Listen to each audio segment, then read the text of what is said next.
और इसीलिए दुनिया के अंदर भारत एकमात्र देश है जिस देश के बारे में कहा जा सकता है कि यह देश बना है ऋषि मुनियों की साधना से, वीर और वीरांगनाओं के बलिदान से, अन्नदाता किसानों के परिश्रम से, कारीगरों की उद्यमिता से, हस्तशिल्पियों की हस्तशिल्प से और श्रमिकों के पसीने से इस देश का निर्माण हुआ है। यानी समाज का हर तबका उसके साथ जुड़ करके जब योगदान देता है तो वह एक भारत श्रेष्ठ भारत बनता है। हर व्यक्ति के जीवन का यही लक्ष्य होना चाहिए,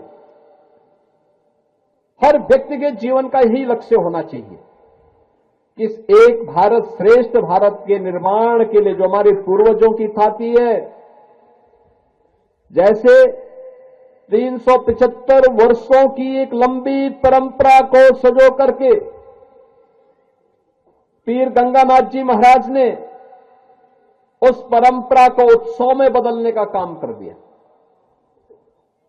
उनका स्वास्थ्य अनुकूल नहीं था, उस सब के बावजूद उन्होंने जो कुछ भी पीर शांतिनाथ जी महाराज ने अपने समय में सोचा था उसको व्यावहारिक धरातल पर उतारने का काम कर दिया।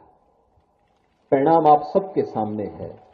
आज उस रूप में यहां पर हम सबको सब कुछ दिखाई दे रहा है और यहां पे मंच पर बैठे हुए हमारे जितने योगेश्वर हैं वो अपनी गुरु परंपरा को उसी रूप में आगे बढ़ाने का काम कर रहे हैं, उसी रूप में बन रहा है। आप बाबा मत्स्यनाथ पीठ स्थल बोहर में जाकर के देखेंगे, वहां पर मंदिर का भव्य निर्माण, वहां पर स्वास्थ्य के लिए, शिक्षा के लिए, लोक कल्याण के लिए अनेक कार्यक्रम उसके माध्यम से वहां पे संचालित हो रहे हैं। अपने लिए नहीं, समाज के लिए, व्यक्ति के लिए नहीं, समिष्टि के लिए, सबको एक साथ जोड़ने का सामर्थ्य बिना भेदभाव के प्रत्येक को उसका अधिकार प्राप्त हो जाए, बिना भेदभाव को उसका हक मिल जाए, सम्मान मिल जाए।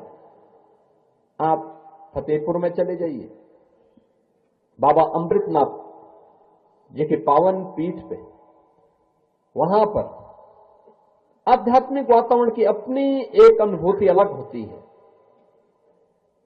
वहां पे लोक कल्याण भी है, भक्ति भी है, साधना भी है और समाज को अपने में जोड़ करके उस सामर्थ्य के माध्यम से लोक कल्याण का एक बड़ा अभियान भी है।